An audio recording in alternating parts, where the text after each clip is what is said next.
I'm an entrepreneur. I'm interested in exploring how social institutions that fundamentally define how we live are conclusively underpinned by elements of our cognitive psychology, the innate characteristics that are predictably distributed across the spectrum of humans in a way that you can fairly deterministically count on certain trends about the way people will react to things or what they will pay attention to and so on. In great part, I'm more interested in those things than I am in the tools that have been necessary for me to sponsor my curiosity about those things and my research into those things. I've looked at my commercial activities as effectively a means to fund those probabilities. I was going to say, you've always been consistent in your views and beliefs in that area right from the beginning. Yes, I'm fairly dogged. It's more compulsive and obsessive. I am very determined to understand important things about the transactional dynamics of institutions and humans in important aspects of social life, particularly how justice is dispensed and whether or not the system is fair, whether it can be predictably manipulated. I have a scientific background. I've not taken a conventional path to exploring the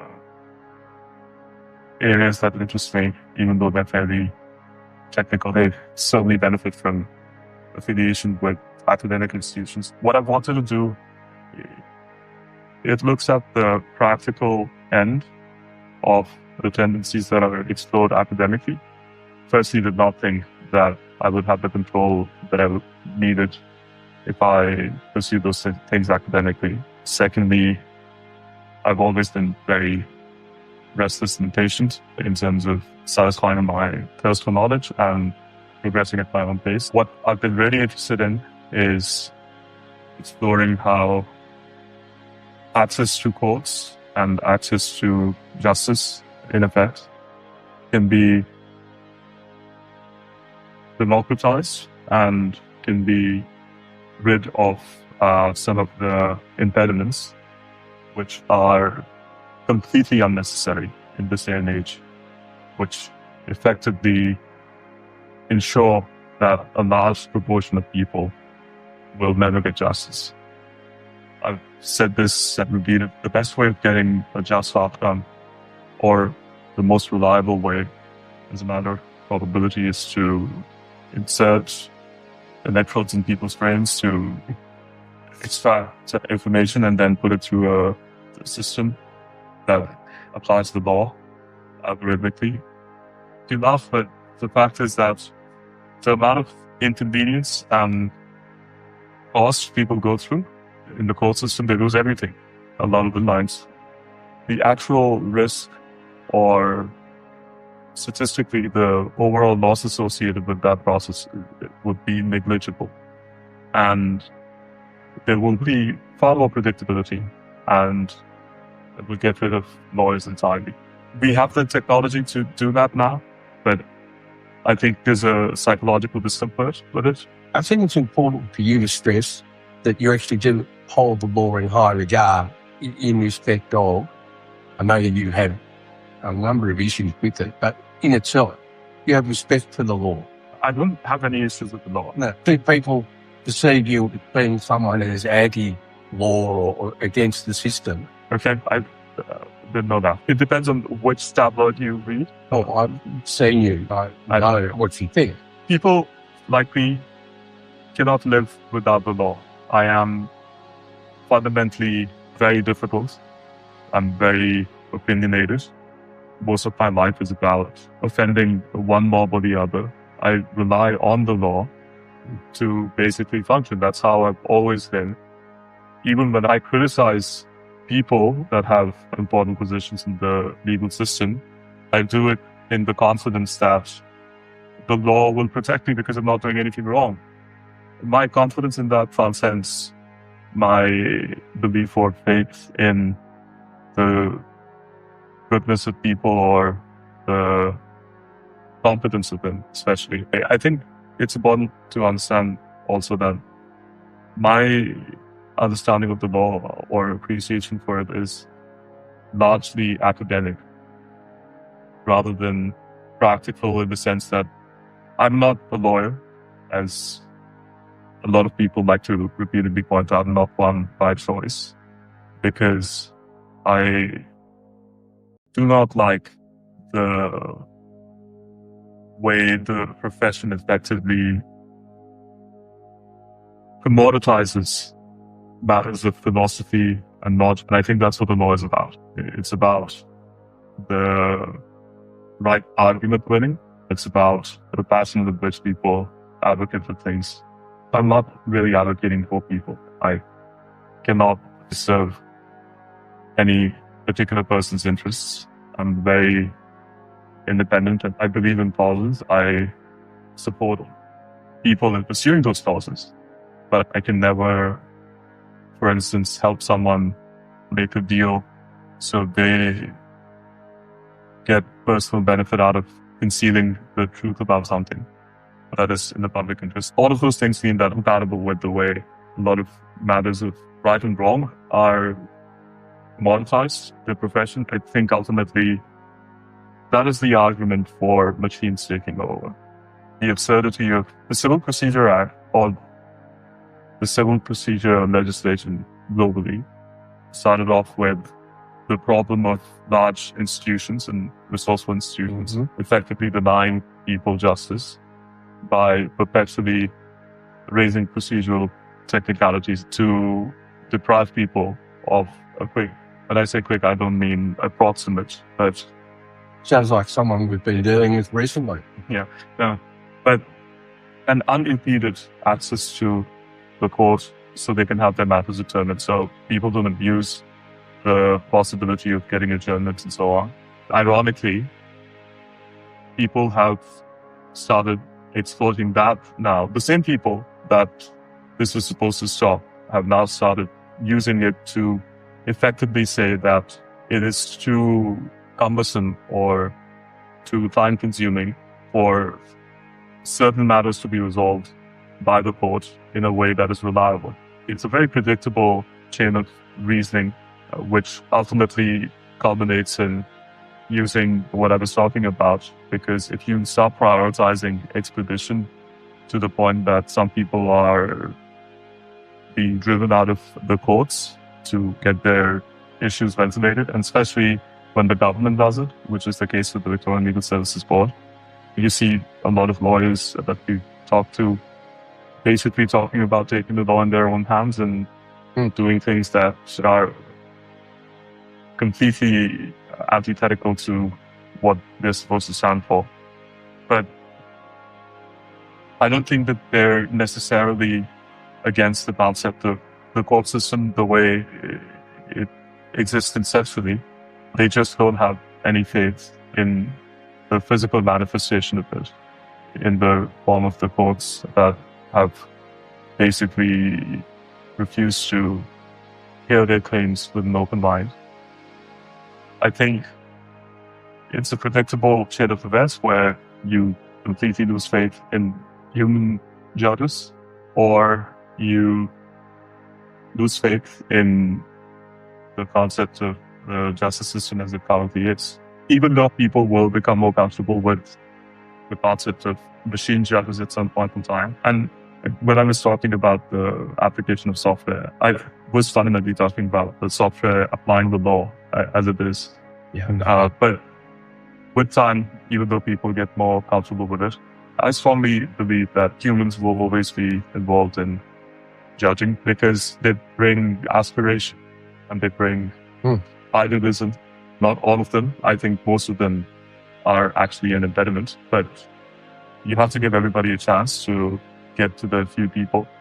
10 years ago, if we had started going in that direction, all the creative developments in the law, all the various equitable relief measures, judges and lawyers and litigants using creative ways of stretching the boundaries of the law to achieve a just outcome. Machines are not capable of doing that to that extent. It will always be useful to have humans, but I think most of the judges that abuse the civil procedure throwaway terms to inflict injustice on people and do it shamelessly, there's no argument to keep them going, because by their own definition, you could just replace them in a coin toss, because it's far more expedient. And I think at least there's a fair shot if the coin is not rigged, in some senses. I talked about this a little bit because I think it contextualizes some of the themes that people will inevitably see in the current matters that we're involved in. Later stage, we'll talk about the specific skirmishes and battles that we've enjoyed. Not so sure about you with the Internal Legal Services Board and others. You obviously came into the dispute a little bit later. That's right. I have been the object of the Legal Services Board's infatuation for a little bit longer. My contentious relationship with them started because I had businesses that were involved in religious matters, and we were using a number of firms. I was very involved in the litigation. I didn't just let lawyers run the thing, because for me it was about developing a system and testing theories and using litigation in a way that was fundamentally integrated with the policies that I was developing to automate things. What I mean by that is I have very rigid policies, and I strongly believe in excluding human discretion from decision-making as much as possible. With the businesses that I ran, there were very strict rules about what would happen if certain events occurred. There was very little scope for concession or consideration of particular events or issues. In hindsight, I think it is predictable that those things need necessary consideration, but I hadn't thought about that at the time. That's how things had been set up, because they were successful in transacting. They scaled up pretty quickly. So at some point, we were spending $750,000 or so in 18 months or something like that on litigation. I wanted to optimize the use of litigation. I wanted to make sure that we could eliminate the inefficiencies and the unpredictabilities. Basically, the most important thing from my perspective was preventing people from cheating. You can't really have a contest according to the law if some people are breaking it or not playing by the rules. I witnessed a lot of lawyers basically acting contrary to what the conduct rules require them to do. I've had a very thorough academic exposure to the law, but not so much practical. At one point in time, I was interested in working in corporate law before I first started working in corporate finance at the university. I studied engineering, and that's particularly useful in areas like intellectual property law and technology-related issues and so on. I've always been passionate about the law, and I wanted to explore that a little bit. So I did some placements before finally pursuing the GDLP or deciding to do it. I really did not like the experience.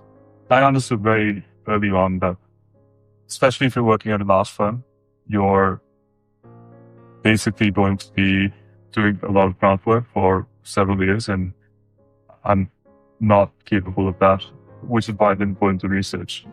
The second thing is that you couldn't go by yourself and set up a firm that specialized in very technical areas, because it's not what people look for when they're looking for those things. I'm talking about this a little bit because I think it conceptualizes some of my views about the law.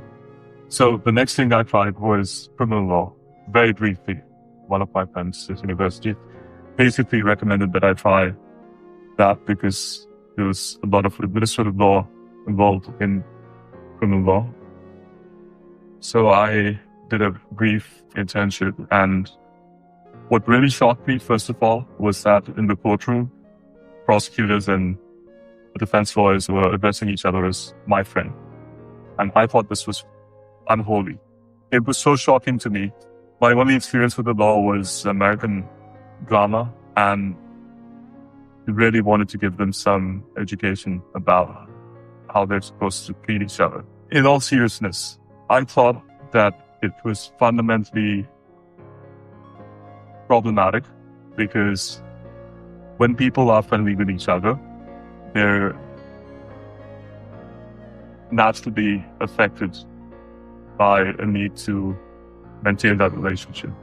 That's why judges should not be offensive lawyers. What the prosecutors and defense lawyers have to do is, I'm not going to say that one side has to win at any cost, but what really amazes me is that I can understand a situation where a person's guilty and is clearly guilty because they've shot someone in the middle of the busiest street in the city. Now it's just a matter of whether or not they're getting procedural fairness. And in that sense, the defense lawyer is not trying to say it was actually Tom Cruise wearing his mask or something ridiculous like that, but he's just basically saying that maybe my client was not fully aware of his actions or was under the influence of something or whatever the legitimate argument may be. I can see how you don't need to be necessarily adversarial to some extent. But I don't think that in that instance, there is necessarily a conflict of interest between what the prosecutor has to do and what the defense lawyer has to do, in principle and in practice, because they shouldn't want to unnecessarily throw the guy or give him more punishment than what is necessary to discourage that sort of behavior and also protect society. But that's different from a lot of situations where the police arrest someone, they realize that the person is probably not guilty, or they certainly cannot be sure that he's guilty beyond reasonable doubt, and they just want a conviction because it meets a quota or it ends the controversy, and they don't have to be worried about reassuring the public that the criminal is not loose anymore, or whatever.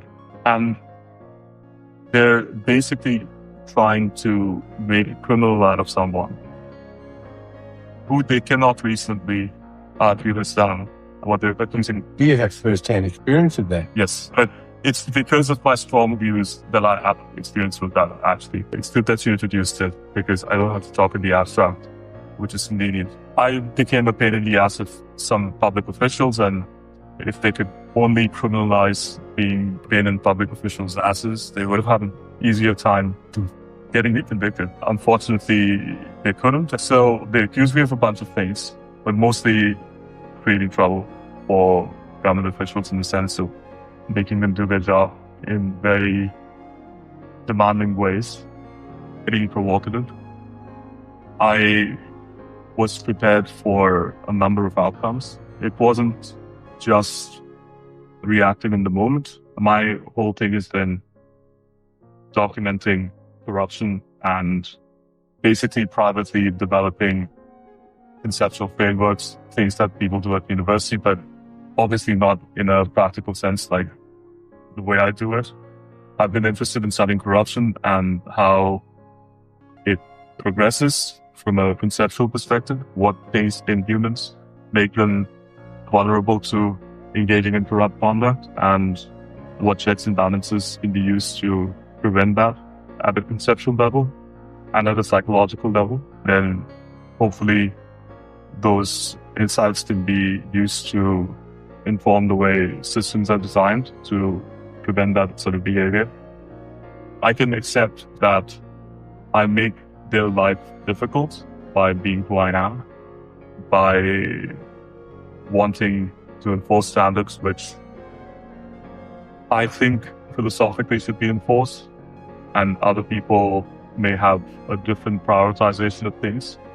And that's fine. We can fight it out, and they can even try to do what they want to me. What I don't like is transparent duplicity and fraud. What I'm trying to say there is that the only thing that would come to my mind during the initial days where you have this case conference thing, there's this prosecutor, don't know his name. I think he just does the administrative side of things, and he basically tells me that they have a 80% of something conviction rate. I had done some research about what the rates were and how they were. They exploit the fact that people can't miss their shifts. People they charge are people that need to make money by the hour and every day to basically pay their bills. And then they tell them that, it's nothing, it's just a slap in the fucking wrist. I would arrive in phone and it would be like, Mr. Goodsell, how are you today? I would say, okay, how are you? And he would be like, oh, very good. And I would say, it's because you don't know what I've done for you. One of my drivers, logistics business I had, this young driver, it was raining once and he basically had an accident, technically, where he barely touched the back of another car. He was driving a van. Yes. It was raining. And the people in the vehicle ahead of him, it was a family. The driver got very angry and he came out and was banging at the window. My driver was concerned that if he gets into an altercation, then he will be late for the delivery that he was making. And when he started getting abusive, the other driver, my driver, drove away. The police at my house within 15 minutes. So they tell me that the thing had been an accident and they wanted to speak with the driver immediately. I tell them that I'll get him to speak with the lawyer first this evening. They agree. What they charge him with is, first, his main offense was that he didn't stop at the accident. That's a legitimate thing, and that we can have a contest about. But they also charged him with stopping at a no stopping place with a few minutes that he had stopped before reckless driving, which was the worst part, because that's a serious criminal offense and he can get jailed for that. He's an assumed reason. So they basically say, either you accept the one thing that we would have had to actually fight and prove in court, or you basically fight a bunch of other things where if you get convicted, your visa gets cancelled and blah, blah, blah. And everybody is that it's fair accounting, he has to fucking accept it. The barrister that I'd had for him as well. I'm like, he was actually going to the fucking station, but I told him that he would go to the station the following morning, and that's why he didn't go to the station. The barrister didn't want to fucking argue that initially because he didn't think that would go anywhere. We've had this discussion before where I've basically indicated to you that you go to court if it's more convenient, cost effective and expedient, plead guilty when potentially you're not. Yeah, I don't get that. Yeah, I know you don't, but that's effectively how the system works. And obviously matters of the more minor offence, but that's what people will do. They will be faced with the decision to fight it or not. And if they don't fight it, then it's more usually cost effective. It doesn't cost them X amount for a lawyer to represent them. A matter that might go for 6 hours or 3 hours, whatever it may be. It's a predatory system. Yeah, I know. No, but it's fundamentally offensive because it's institutionalized. It's no different than some time ago, people would be arrested for breaching contracts or not paying their debt on time. Then they could be used as, and there was a whole... I'm not advocating it's right. I'm just saying that that's... And I'm saying that it should offend everybody. My philosophy is this. People who are honest criminals, people who steal, break into people's homes and do that sort of stuff, horrible people, at least honest about it. When they get caught, they're not going to say that, I was making sure that you're okay. So people like that, they're always stressed and they take huge risks. There's no reason why public officials who are worse criminals, literally, by the fact that perversion of the course of justice is a greater offense than, let's say, minor breaking and entering. I'm not sure about the technical charges there. But anyway, the point is that I don't think government officials or government lawyers who are doing the wrong thing should be comfortable in court. And I do my best to make sure that happens. They're feeling just as fucking nervous and stressed as their honest counterparts do. And I use the law to do it. I feel like I'm auditing the system to tell them that if they continue doing this, At some point in time, they'll do it to the wrong person and then suffer. And also the other people will suffer vicariously by the way in which they're punished.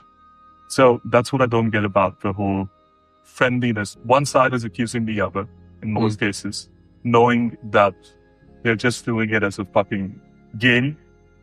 Forget about the fact that it's not even about me that they're doing it to me. It's the fact that they're doing it. I'm not offended by the fact that they're accusing me of doing something that I haven't done. I'm offended by the fact that they think that they can be people who are supposed to be ministers of justice, and then they can blatantly do something like that and think that they're entitled to respect or even courtesy. And it's not just about that either. It's about the fact that I think it presumes that I care enough about the things that scare people, about being labeled whatever they would label me otherwise, and about not making more enemies, that I would fundamentally be party to the fraud that they're committing on me and on the court, and just be courteous or even civil. I'm not going to break the law. It's lazy and stupid because it's unsustainable, and it doesn't really work. The only effective way of dealing with these people, that's what I'm doing. I'm developing techniques. This is a developing area. There's research being conducted all over the world about how to use creative ways to punish corruption. There's Johan Lansdorff, I think he's Danish, preeminent researcher in the field. He's produced this book called Institutional Economics of Corruption and Reform. He makes the argument that there's this concept of benevolent entrepreneurs. What that basically talks about is using technology and innovation in a way that empowers people to hold corrupt entities to account, using the free market tools to fight corruption. That's what I'm interested in, developing techniques that basically use the essential truths about human behavior to discourage corrupt conduct.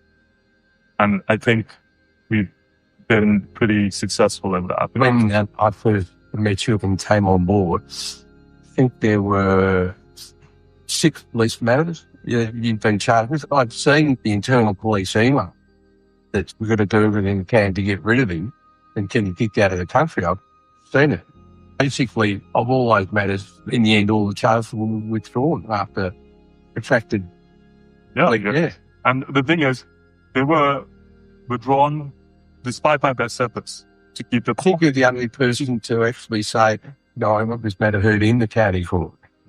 No, I'm not, because I cited authorities. But it is rare, and that's what everybody says, even as in citing the authorities. But the point is that maybe I'm just too academic about things. Like, my knowledge of the law, actually, I'm no longer academic. I just refuse to let experience corrupt me. You look at the court, the way it functions, and it's very different from the authorities that normally get quotes about how things function there. I understand that very well because that's what I've been researching for a long time.